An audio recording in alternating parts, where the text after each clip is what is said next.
Hi, this is Vicki with Learning Home Volunteers, and welcome to our learning session entitled Clothing. Clothing's not something we think about each day. We get dressed for work, dress our children, or for children, clothes are a little bit more. Well, first, our little ones are still learning how to tie their shoes and zip their zippers and get dressed by themselves. And they think of clothes as something more than you put on to keep warm. Clothes could turn you into a different person when you pretend. You could be a doctor, you could be pilot, or maybe even a mechanic that fixes things. Now, as they get older, they'll use clothes to express themselves, they'll find their own style, and use it to support who they think they are. We thought it might be fun to explore all things clothes, sewing, weaving, making shoes, and more. So let's get started. Well, of course, we start things off with books. And not a huge surprise, all our books are about clothes. The first book is a children's favorite, and it's entitled Pete the Cat and His Four Groovy Buttons. Well, Pete's a really chill cat who handles life's mishaps with ease and grace and is willing to share how he does that. Our second book, Blue Hat, Green Hat, is one of our core books and shows what happens when you make, well, some mistakes in getting dressed. Our last book is entitled Where Do Pants Go? At first, I thought this was our clothing was actually going to go on an adventure, but actually, it's instead a how to dress book, which for little ones actually is pretty little, pretty helpful when they're little. Well, let's get started with our first activity.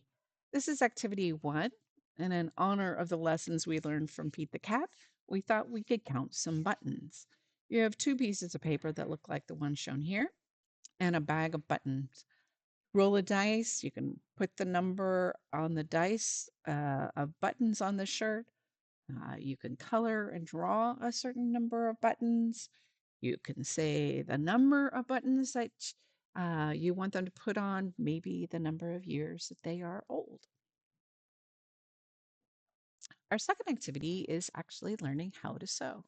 And attached to activity number 9 is a plastic needle, which is attached to a piece of yarn that they'll use to make their secret pouches. Either after you've done that activity, or if you want to start the sewing a little bit early, you can cut the needle off of the piece of thread.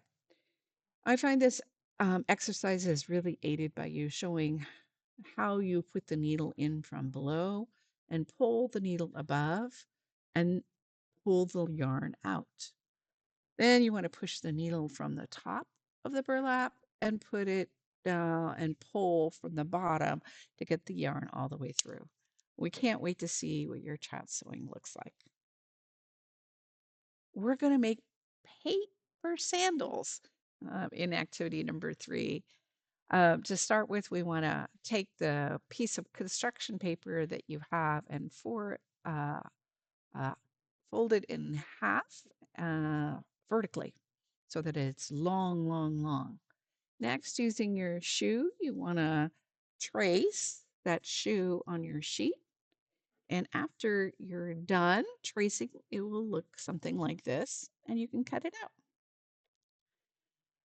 Because of the fold, you're going to end up with a left shoe and a right shoe, which is kind of cool. Easy peasy, all in one shot. And next, we want to actually measure using the other piece of construction paper, a strip of paper that will go over your real shoe. You're going to need 2 of these because you have 2 shoes. And then you want to fold the edges over the back of the paper shoe and then glue them onto the back of the paper. And when you're done, all that's left is to decorate your sandals. Now we've included a sheet of shapes that you can color and cut out and paste on your sandals. I was actually able to wear my paper sandals, which I thought looked fabulous. Activity number 4 is a graphing activity, and we're actually going to graph using your socks.